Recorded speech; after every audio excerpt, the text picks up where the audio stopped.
आज मी बनवला होता मटर पनीर पराठा. आता ते कसं सांगतेच, पण त्याआधी मस्त गार्डनमध्ये गेलो होतो आम्ही फिरायला.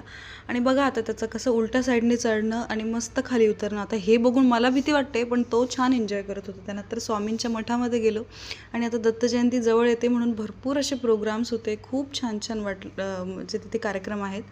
आता इथे हे जे माझं मी तुम्हाला प्लांट दाखवते हे मोगऱ्याचं आहे आणि आणून 1-1.5 वर्ष झालं आहे, पण ते वाढत पण नाही आणि मरत पण नाही.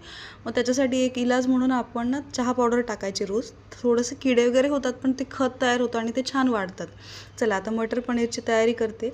एक अर्धी वाटी मटरला मी 5-10 मिनटं मी उकळून घेतलं, म्हणजे छान सॉफ्ट होतात आणि त्याला मग स्मॅशरनी मी स्मॅश करून घेतलं.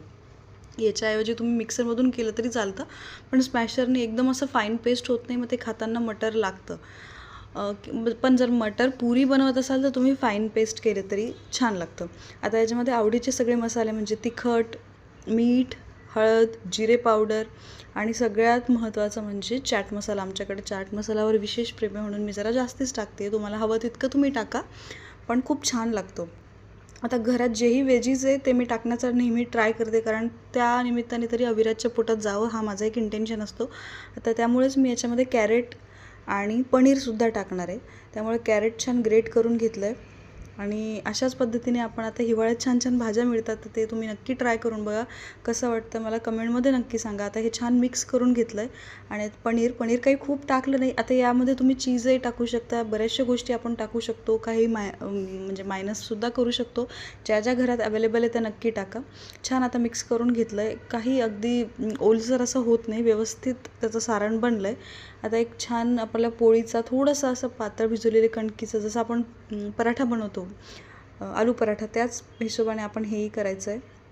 फार बारीक किंवा फार जाड करायचं नाही. फार जाड केलं तर मुलांना अजिबात खावं वाटत नाही आणि फार बारीक तो फुटण्याचे चान्सेस असतात. त्यामुळे मीडियम साईजचा करायचा आणि बटरच लावा. खूप छान टेस्ट येते आणि मस्त वास येतो. आता हे बनवत होती सारण त्याच वेळेस मला इतका सुंदर वास येत होता.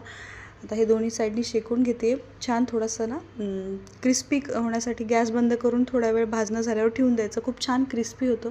दोन्ही साईडनी बटर लावून घेतलं आहे आणि बघू शकता सुंदर असं मस्त कुरकुरीत होतो. आता गॅस बंद करून मी असंच ठेवणार आहे आणि एन्जॉय करणार आहे. आवडल्यास नक्की ट्राय करा आणि चॅनलला सबस्क्राईब करा. Bye bye.